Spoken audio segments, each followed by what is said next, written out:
I was slashed away from my cordial dream by the virtue of vigilance to the pain in my wrist, and the smell of burning candle wax bulging in the air and crawling its way up my nostrils. I opened my eyes and looked past the fog of my lethargic haze to see a room that I didn't recognise. Where am I thought. Before any panic could settle in, however, it spoke.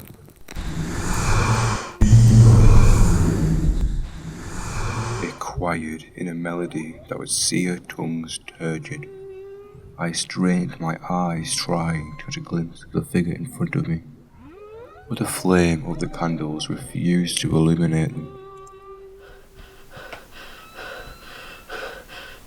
What the fuck? Hush now, Lambkin. You have sinned. Sacrifice will be sacrifice. These words permeated in my mind as if branded into the back of my skull. Then I felt its glare of scrutiny puncture my cranium and lay its eggs of hate in my brain. My head brimmed with such a potent and vile anger. Who are you? I didn't do anything! I screamed as the fear turned phlegm in my throat. Sacrifice Lambkin. You will be shorn of sin. I begged. I screamed for more information, but the thing stayed silent. I waited a very long time after that. It took as long for me to build up the courage to ask. What do I sacrifice? I felt its gaze lie upon my jaw with a violent gentleness. I squirmed under the scrutiny. 4 canines. These loathsome words held onto the air as if they were swaying. It felt as though an eternity passed after that. Both of my hands are Looking down and seeing no bindings, and a small scalpel placed on the table. I had never been so scared of being free. That's when the gnawing began, the wriggling in the vault of my brain. It started small, my recent birthday. I couldn't remember it.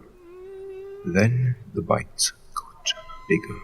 My dog's breed, my first kiss, my cousins. God, I forgot them completely. My parents' faces. God, it was eating me. No of brawn or of mind, cannibalizing my memories with an awful stillness. After attempting the Sisyphean task of trying to remember things that were lost to the maw of the conscious hungry beast, I gave in. There was only one way for me to get out of this.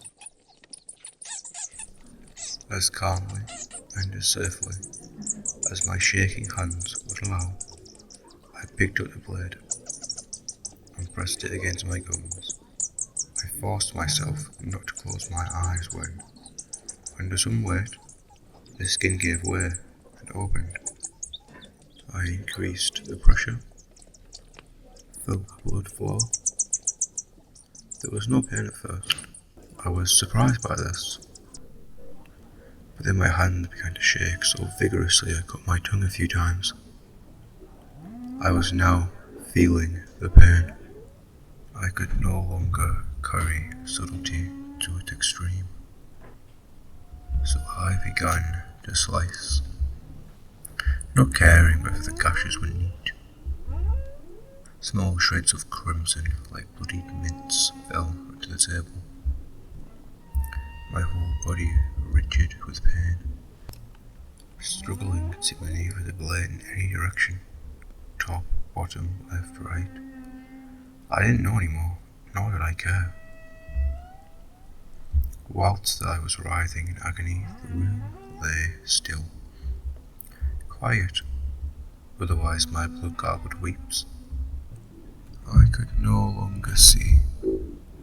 I could only imagine the vibrant colour of my burning jaw, and something clear and bright in the blackish pulps of my severed nerves, surrounded by bright flashes of swirling in front of my eyes, which I thought I hadn't closed when I'd actually squeezed the lid shut, as well as contracting every other muscle in order to bear the scorching pain, and not black out until the work was done, without any further delay.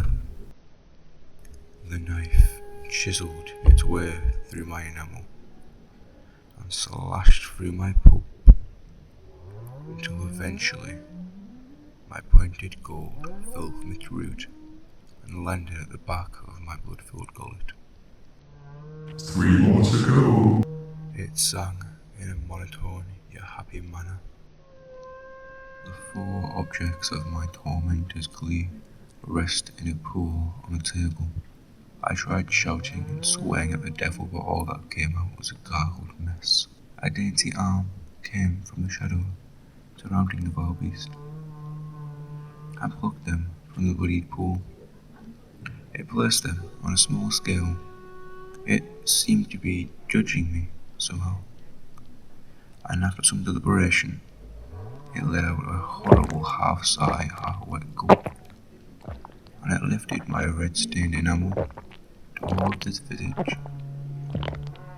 After that, all I could hear was a vile and putrid crunching noise, and what seemed to be snorting and weeping, like an animal dying and eating at the same time.